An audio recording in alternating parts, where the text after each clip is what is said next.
जय माँ बगलामुखी, जय माँ पीताम्बरा, जय हो ब्रह्मास्त्र महाविद्या। मैंने माँ बगलामुखी माँ को कैसे पाया? ब्रह्मास्त्र महाविद्या, अष्ट महाविद्या, 10 महाविद्याओं की महाशक्ति ब्रह्मास्त्र रूपिणी माँ बगलामुखी माता जी की दिव्य 36 अक्षरी मंत्र को मैंने कैसे आत्मसात किया, इसी सत्य घटना को लेकर आप सभी के बीच आज एक नए दिव्य प्रसंग को लेकर आया हूँ। प्रिय भक्तजनों, आप सभी को मैं आज की वीडियो में बताने वाला हूँ कि माँ बगलामुखी माँ की दीक्षा हम कितनी बार ले सकते हैं। माँ बगलामुखी माँ की साधना मार्ग पर हम कितने गुरु बना सकते हैं। इसी वीडियो में आप सभी को यह दिव्य जानकारी प्राप्त होने वाली है। इसीलिए मैं सभी साधक भक्तों से कहूँगा कि इस वीडियो को पूरा देखें और बार बार देखें। इस वीडियो में बहुत ही दिव्य और महत्वपूर्ण जानकारी आपको प्राप्त होने वाली है। भक्तजनों, मैं अपनी बात कहूँ तो मैंने वर्ष 2020 में पहली बार गुरु दीक्षा ली, लेकिन तंत्र मंत्र को जानने वाले जो साधक थे, भक्त थे, मेरे संपर्क में पहले से थे। कई लोगों के घर पर यज्ञ पूजा अनुष्ठान करवाकर उनके जो भी कार्य थे वो सारे ही कार्य उन बाबा लोगों द्वारा भी किए गए। चाहे कोर्ट कचहरी का कार्य हो, चाहे संतान प्राप्ति का कार्य हो, या फिर व्यापार वृद्धि का कार्य क्यों न हो, समस्त प्रकार के कार्य माँ भगवती आदिशक्ति की शक्ति से ही गुरु दीक्षा से पहले भी मैंने कई भक्त लोगों से करवाए और वह कार्य सफल हुए। लेकिन माँ बगलामुखी माँ की दीक्षा मैंने 2020 में ली और परम पूज्य गुरु माता देवी ज्ञानेश्वरी माता जी से दीक्षा हुई मेरी। लेकिन जिस समय मेरी दीक्षा हुई, जिस समय मुझे मंत्र प्राप्त हुआ, उस समय मुझे बड़े सद्गुरुदेव जी से आशीर्वचन प्राप्त हुए और आशीर्वचन प्राप्त होने के साथ ही बड़े दिव्य सद्गुरुदेव जी का आशीर्वाद प्राप्त हुआ। परम पूज्य गुरु माता माँ देवी ज्ञानेश्वरी जी से मेरी दीक्षा तो जरूर हुई थी, लेकिन उनके पास भी जो दिव्य ज्ञान था वो बड़े सद्गुरुदेव भगवान का ही था। और माता जी भी बड़े गुरुदेव जी से उतना सत्संग नहीं कर पाती थी जितना सत्संग मैं कर लेता था। लेकिन भक्तजनों, आप सभी को बताना चाहूँगा कि पहले आपको कभी भी ब्रह्म ज्ञानी गुरु नहीं मिल सकते। जब आप पहली कक्षा पढ़ाई करोगे तभी आप 5वीं कक्षा की ओर जाओगे, फिर 5वीं से 8वीं की ओर, फिर 12वीं की ओर। उसी प्रकार से पहले आपको अक्षर का ज्ञान होगा, फिर शब्द का ज्ञान होगा, फिर वाक्य का ज्ञान होगा। हमें हमारे जीवन में हमें माँ भगवती की कृपा पाने के लिए कहीं न कहीं गुरु की आवश्यकता जरूर होती है। लेकिन आज के समय में भक्तजनों, ऐसे गुरु है जिन्होंने कभी गुरु सेवा ही नहीं की है, जिन्होंने कभी लोगों के घर जाकर यज्ञ पूजा अनुष्ठान नहीं किए हैं, जिन्होंने कभी भी गुरुकुल की परंपरा को नहीं अपनाया है। एक भक्त दिल्ली में बैठ गया है और वो कहता है कि मैं माँ बगलामुखी माँ का साधक हूँ। उसने कैमरे ला लिए, वीडियो ला लिए और बड़े बड़े पॉडकास्ट बना रहा है। एक भक्त कहता है कि माँ बगलामुखी माँ की दीक्षा ऐसी होती, साधना ऐसी होती है, और वो कभी घर से बाहर ही नहीं निकलता है। आप सभी को बताने वाला हूँ, आज के समय में 90% माँ बगलामुखी माँ की साधना के नाम पर ऐसे पाखंडी और धूर्त गुरु बन बैठे हैं जो सिर्फ यूट्यूब और सोशल मीडिया तक ही है। और अगर कोई वास्तव में माँ बगलामुखी माँ का साधक है, सिद्ध गुरु है, तो उसके चैनल की आप विजिट करिए। आपको एक नया ही इतिहास देखने को प्राप्त होगा, एक नई यात्रा देखने को प्राप्त होगी। ठीक उसी प्रकार से मेरा भी एक जीवन है भक्तजनों कि वर्ष 2012 से माँ भगवती महाशक्ति की कीर्ति जन जन तक पहुंचाने का कार्य कर रहा हूँ। और गुरु माता जी से दीक्षा लेने के बाद सैकड़ों भक्तों को गुरु माता जी से दीक्षा दिलवाई। गुरु माता जी के श्री मुखारविंद से त्रिकालदर्शी भविष्यवाणी मैंने आरंभ करवाए, जिसमें कई भक्त श्रद्धालुओं की जिज्ञासा शांत हुई और वे गुरु माता की शरण में आए। लेकिन मेरा जो लक्ष्य था वह तो मूल प्रकृति की ओर जाना था, मुझे तो समुद्र की ओर जाना था। और गुरु माता जी के पास जो ज्ञान था, विज्ञान था, वो सीखने के बाद मुझे बड़े गुरुदेव जी के पास जाकर उस महाशक्ति, उस महाभगवती की दिव्य लीला का पूर्ण वर्णन जानना था। अर्थात जो जगदम्बा है, जो भवानी है, जो बगलामुखी माता है, इसका जो मूल स्वरूप है वह कुंडलिनी शक्ति है, कुल देवी है। और मैं उसी परम शक्ति को जगाना चाहता था। इसके लिए मुझे परम पूज्य बड़े सदगुरुदेव जी की शरण में जाना मेरा लक्ष्य था। जाग जाग बगला मुखी माता, मूलाधार निवासिनी, जाग जाग उठ महाशक्ति, अनघी पर पुरुष विलासिनी। तो इस महाशक्ति को जगाने के लिए वही सिद्ध साधक योगी मुनि तपस्वी आपको सहायता पहुंचा सकते हैं, जिन्होंने छठ चक्रों का भेदन किया है, जिन्होंने अपनी कुंडलिनी शक्ति को जगाया है, जिन्होंने अखंड ब्रह्म ध्यानालीन समाधि लगाई है। और बड़े परम पूज्य सदगुरुदेव भगवान जी कई बार अखंड जीवित समाधि लगा चुके हैं। तो मैं आप सभी से कहना चाहूंगा कि आपको माँ बगलामुखी माँ की साधना में भी बार बार गुरु बनाने की आवश्यकता है, क्योंकि हर कोई व्यक्ति 36 अक्षरी मंत्र का साधक नहीं हो सकता है। हर कोई व्यक्ति माँ बगलामुखी माँ का सिद्ध साधक भी नहीं हो सकता है। कई लोग तो माँ बगलामुखी माँ के साधक बनकर सिर्फ टोट के बताने का काम करते हैं। कोई कहता है कि सतनाम का पाठ कर लो, कोई कहता है कि चालीसा का पाठ कर लो, कोई कहता है कि तुम बस ये छोटे से मंत्र का जाप कर लो। ऐसे आपको सैकड़ों लोग मिलेंगे माँ बगलामुखी की साधना क्षेत्र में, लेकिन जैसे ही उनकी चैनल की विजिट करोगे तो किराना की दुकान चालू हो जाएंगी। कोई कहेगा कि बगला हृदय मंत्र का पाठ करो, कोई कहेगा कि ब्रह्मास्त्र माला मंत्र का पाठ करो, कोई बोलेगा कि सतनाम का पाठ करो। मैं आप सभी से कहना चाहूंगा कि एक एक मंत्र को सिद्ध करने के लिए कई वर्ष लग जाते हैं, तब जाकर वह मंत्र सिद्ध होता है, इष्ट सिद्ध होते हैं और इष्ट के साक्षात्कार होते हैं।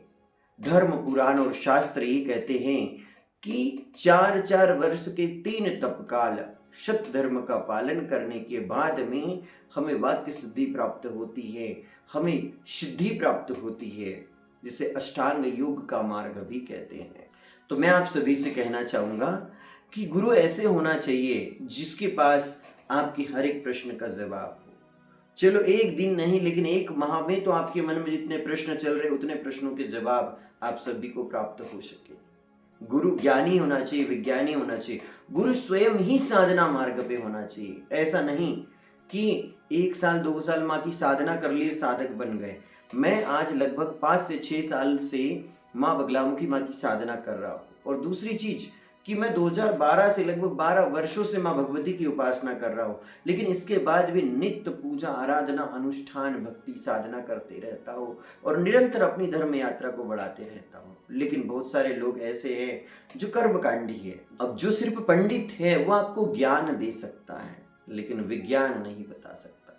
तो मैं आप सभी भक्त लोगों से यही कहूंगा कि जो माँ भगवती बगलामुखी माता जी है, इनकी साधना मार्ग पर भी आपको गुरु को तलाशने की जरूरत है।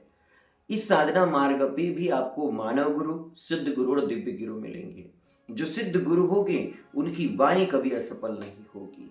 आप सभी को एक मेरा और भी आग्रह है कि जिस प्रकार से आप शादी करते हो तो लड़की के बारे में कितनी जांच पड़ताल करते हो और लड़की वाले भी लड़की के बारे में कितनी जांच पड़ताल करते हैं, ठीक उसी प्रकार से आप जांच पड़ताल करिए कि आपके गुरु ने कौन से गुरुकुल से दीक्षा ली। आपके जो गुरु हैं क्या वास्तव में गुरु भक्त है या नहीं है। जो खुद ही गुरु भक्त नहीं होगा वो आपको क्या गुरु भक्ति बताएगा। जिसने खुद ने ही गुरु से ज्ञान प्राप्त नहीं किया है, जिसके पास सिर्फ पुस्तकों का ज्ञान है, वो आपको क्या ज्ञान और विज्ञान प्रदान करेगा। इसीलिए ऐसे धूर्त गुरुओं की शरण छोड़िए जो माँ बगलामुखी माँ की साधना मार्ग पर चले ही नहीं, कभी उन्होंने कभी यात्रा ही आरंभ नहीं की है। मैंने कई पुरुष शरण जाप किया माँ भगवती का, फिर भी ऐसा लगता है कि ये यात्रा कभी समाप्त नहीं होने वाली है। गुरु बिना भव निधि तरह न कोई, चाहे बिरंजी संकर्ष हो। मूलाधार चक्र को जगाने के बाद में मनुष्य स्वयं सिद्ध हो जाता है। लेकिन आज के समय में माँ बगलामुखी माँ की साधना के नाम पे एक से बढ़कर एक आडंबर चल रहा है। एक व्यक्ति जो कुछ समय पहले दिल्ली के किसी मंदिर में पूजा आराधना का कार्य करता था, अब पॉडकास्ट पे आ गया। दुनिया उसे पहचान नहीं पा रही कि वो कौन है, कहाँ से आया है, कहाँ रहता है। और आज उसके द्वारा माँ बगलामुखी साधना के बारे में, महाविद्याओं के बारे में मनमानी प्रकार से बखान किया जा रहा है। कई साधक भ्रमित हो रहे हैं। एक गुरु है जो माँ बगलामुखी माँ की साधना बताने का दायित्व लेते हैं, अपने सामने डॉक्टर लगाते हैं, दीक्षा भी देते हैं, लेकिन उनके चैनल की जब विजिट करोगे तो आपको पता चलेगा कि इतने टोने टोट के उसके ऊपर बताए। तो जो महाविद्या का साधक होगा वह कठोर बोलेगा, वह सत्य बोलेगा, उसकी वाणी बड़ी अलग होगी। मैंने 3 से 4 वर्ष कठोर साधना करने के बाद, तप करने के बाद मुझे बड़े सद्गुरुदेव जी की प्राप्ति हुई है। मैं ही जानता हूँ कि मुझे गुरुकुल में कितने दिन रहना पड़ा, कितना तप करना पड़ा, कितनी मेहनत करना पड़ा, तब जाके गुरुदेव जी का आशीर्वाद मुझे प्राप्त हुआ। आप सभी से भी कहना चाहूँगा कि घर बैठे बैठे आप माँ बगलामुखी माँ की साधना नहीं कर सकते। अगर आपका भाव अच्छा है, आप निष्काम भक्ति करना चाहते हो, तो एक ऐसे गुरु से जुड़िए जो आपको बता सके, आपको सिखा सके, उस मार्ग पर आपको लेके चल सके। इसके लिए कहीं ना कहीं आपको गुरुदेव जी का सहारा बहुत जरूरी है। और माँ बगलामुखी माँ की साधना में कुछ पूजा सामग्री लगती है, जैसे माता रानी का श्रृंगार, पीताम्बरा साड़ी, उसके अलावा पीताम्बरा फल लगते हैं, पीताम्बरा पुष्प लगते हैं, इसके अलावा कई छोटी मोटी सामग्री लगती है। लेकिन कई भक्त ये कहते हैं कि माँ बगलामुखी माँ की दीक्षा निःशुल्क हो जाती है। वास्तव में मैं कहना चाहूँगा कि अगर आप स्वयं भी एक माँ बगलामुखी माँ का अनुष्ठान करते हो तो आपको ज्ञात हो जाएगा कि इसमें सामग्री कैसे लगती है। इसलिए आप सभी से कहना चाहूँगा कि आपकी आध्यात्मिक यात्रा को आगे बढ़ाओ। अगर आपके पास गुरु अच्छे नहीं हैं, अगर आपको आपके गुरु माँ बगलामुखी माँ की साधना नहीं बता रहे, नहीं सिखा रहे हैं, नहीं मार्गदर्शन दे रहे, नहीं आपका फोन उठा रहे हैं, तो निश्चित रूप से आप उन गुरु को प्रणाम करिए और एक ऐसे गुरुकुल में प्रवेश कीजिए जहां आपको निरंतर साधना का दिव्य मार्गदर्शन प्राप्त हो सके। आप सभी भक्तों को माँ बगलामुखी का प्यार मिले, माँ बगलामुखी माँ की कृपा मिले, आप सभी का माँ भगवती कल्याण करें। आप सभी को जय माँ पीताम्बरा। स्त्री गुरु अति श्रेष्ठत्व को प्राप्त करना है, समाज में, राज्य में, राष्ट्र में सबसे श्रेष्ठ बनना है। तो श्रेष्ठत्व को, समृद्धित्व को प्राप्त करने के लिए श्री गुरु की चरणों की वंदना की जाती है। तो गोस्वामी जी तो कहते हैं कि ओहो, मेरे में इतनी मैं असमर्थ हूं कि गुरु के चरणों की पूजा कर सकूं। तो क्या कहते हैं कि श्री गुरु चरण सरोज रज, मैं उनके चरणों की धूलि की वंदना करता हूं। निज मन मुकुर सुधार, जैसे ऐना होता है ना, आसमा मुंह देखते हैं, हमने श्रृंगार किए, माँ बहन अपने टीके में काजल क्या क्या लगाते हैं, तो वो कहीं गलत तो नहीं लग गया देखने के लिए, अपना मुंह देखने के लिए, अपने प्रतिबिंब को निहारने के लिए, जो गलत हो गया तो उसको सुधारने के लिए, दाग लग गया तो उसको मिटाने के लिए क्या देखते हैं, ऐना, शीशा भी कहते हैं उसको, और उसको संस्कृत में मुकुर भी कहते हैं, और साधारण हिंदी में ऐना कहते हैं, है?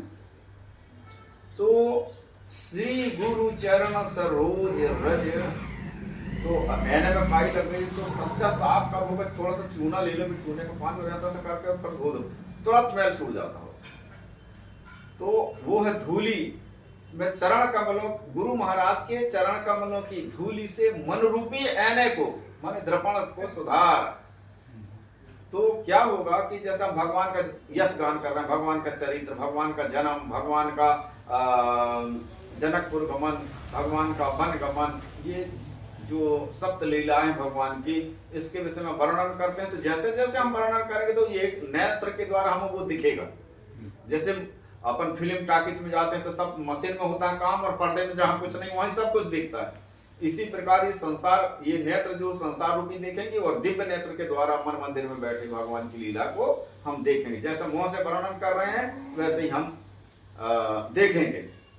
वो है श्री गुरु चरण सरोज रज, में गुरु महाराज के चरण रूप कमलों की धूली से मन रूपी दर्पण को, माने ऐने को साफ करके तब मैं परमात्मा के यश का वर्णन करता हूँ, जो चारों फल को देने वाला अर्थ, धर्म, काम और मोक्ष, ये चारों पदार्थ देते हैं।